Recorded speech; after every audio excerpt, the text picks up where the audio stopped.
Hello everyone, this is another video from Reagan Creative. My name is Jason and I'm just so happy you've joined me for this another brush tip marker review.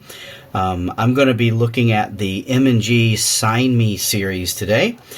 These markers, which I'll talk a little bit more after I do the swatches, they are water-based brush tip markers, and they have a fine tip and a brush tip. They don't have a number or a name on them. I've had them quite a while, so I'm interested to see if all of them will still be usable and good. So we'll see how that goes. But so they are a really good entry-level marker into the market, and so I'm going to go through and do my color swatches and then give you a review afterwards. So let's get to it.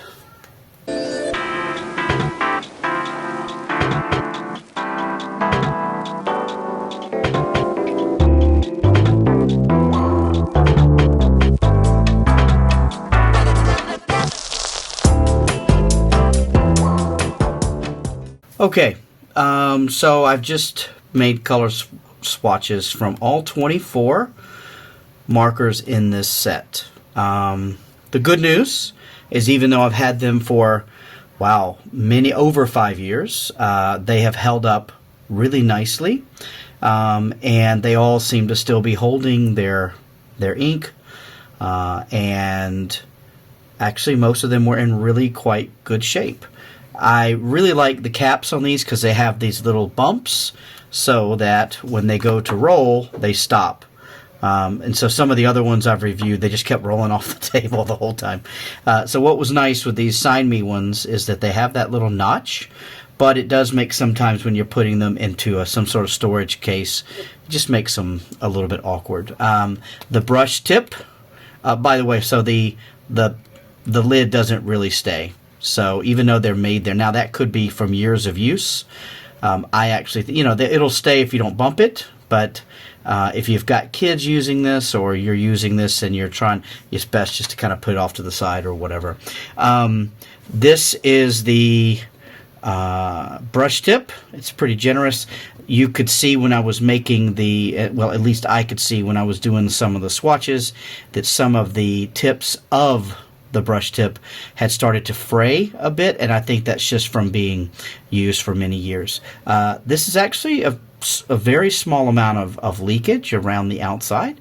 These have been stored in all kinds of different positions, so I'm actually quite surprised they haven't made more of a mess.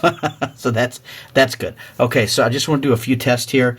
Check out the elasticity of this. That's not bad, but you can see it doesn't give a full clear. It's kind of messy, right? So if I wanted to make like petals of a flower, it's going to be a bit messier than I would probably prefer. And you can now see it's bent. So it definitely didn't hold its shape. But again, I've had them a long time, so it could be a bit drier on that tip, which would mean that it wouldn't hold its shape well. Okay. Looking at the fine side of things.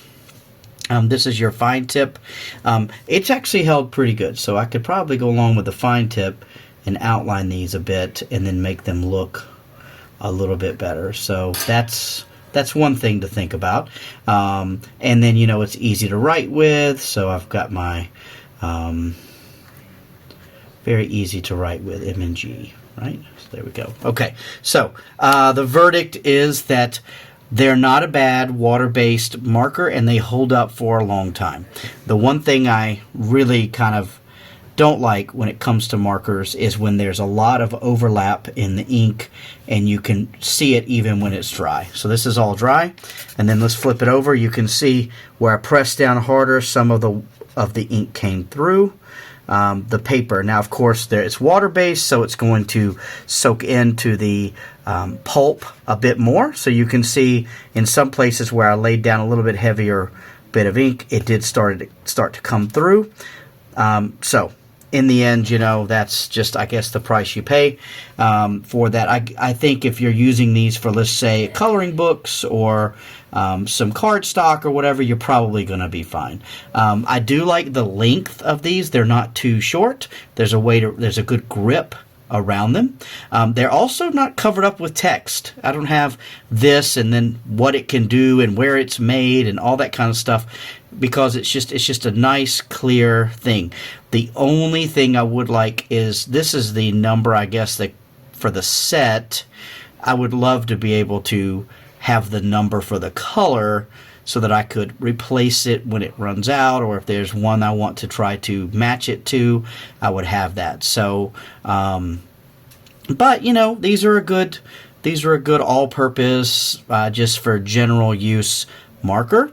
And if you don't mind things to overlap or for the ink to come out a little bit uneven, that's okay. These, they've really held up good. They've really held up good considering the years I've had them, right? So I think if you take care of them, they can last a while, which is great. And so overall, I would say it's a 1 thumbs up. There's a few things I'm not particularly happy about, but in general, they've held up pretty good, and they're good for just an entry-level marker into the art market. And so, yeah, there's the video for today, the Reagan Creative review of the day. So I hope you liked it. Please let me know in the comments what else you would like for me to review, and let me see if I can track it down and check it out. So until then, be good to one another.